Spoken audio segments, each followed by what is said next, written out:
So, brought this fan home from work. I'm sure plenty of you out there have had issues with this type of problem. So, some of these fans tend to lock up and they have that humming problem where they just stay in place and don't spin at all. And people don't really know how to get it fixed in short terms. So, just to prove to you, this thing is kind of humming, but kind of spinning, but it's not healthy at all. I'm gonna turn it on real quick.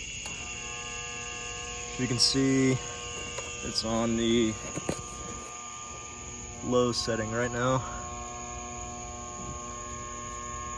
You can hear it humming. I don't know if you hold it closer, but I don't want to burn up the motor because this is a really good fan. It's served really good purpose for the past 20 years. It's Pro Standard. I don't even think they make these anymore, but really good quality fan. I think there's another brand out there that like kind of stole their name brand called Q Standard, but anyways, this fan was made in 2001. My dad's had it for years and it's got passed down to me. But what you want to do is get some motor oil or even liquid wrench.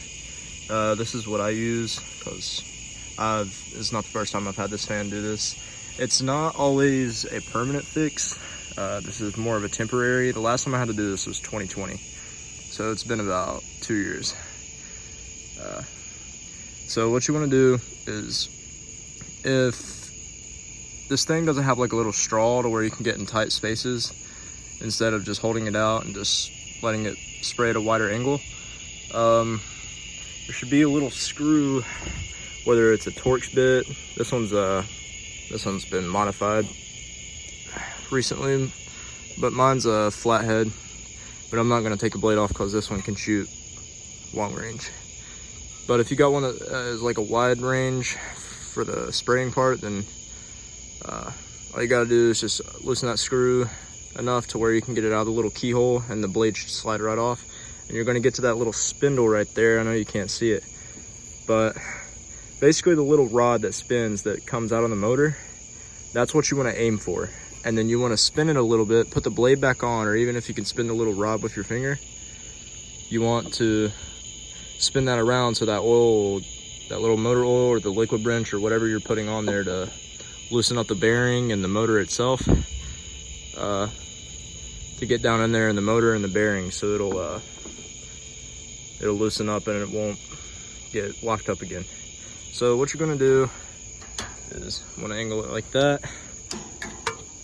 Make sure the power's disconnected because you don't want to get electrocuted. Or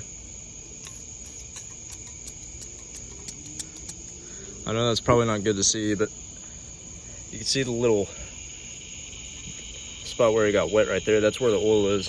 So I'm going to spin it. And it looks like it's spinning a lot more free now. It ain't stopping for a good while too. So I'm going to stop it with my hand. Make sure my blade don't come off because that would be catastrophic. Now we're going to hit the blade. I'm just gonna keep the cover off. I'd recommend putting the cover back on so you don't lose a finger or have your cat or dog run into it and get hurt. But all right.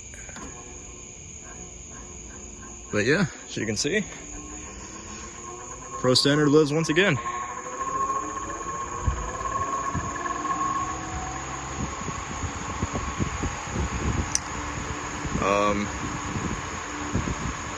Now again, I have no idea that this is a fire hazard. I know like oil and, you know, like liquid wrench stuff, it's like really flammable, or most of it is. So do this at your own risk. This is what I do to get by stuff like this, so you don't go pay $100 for a brand new fan, because let's be honest, that's ridiculous nowadays. But yeah, we'll even go to the high speed. Hear the motor ram up a little bit. But yeah, thanks for watching, guys. Hope this helps.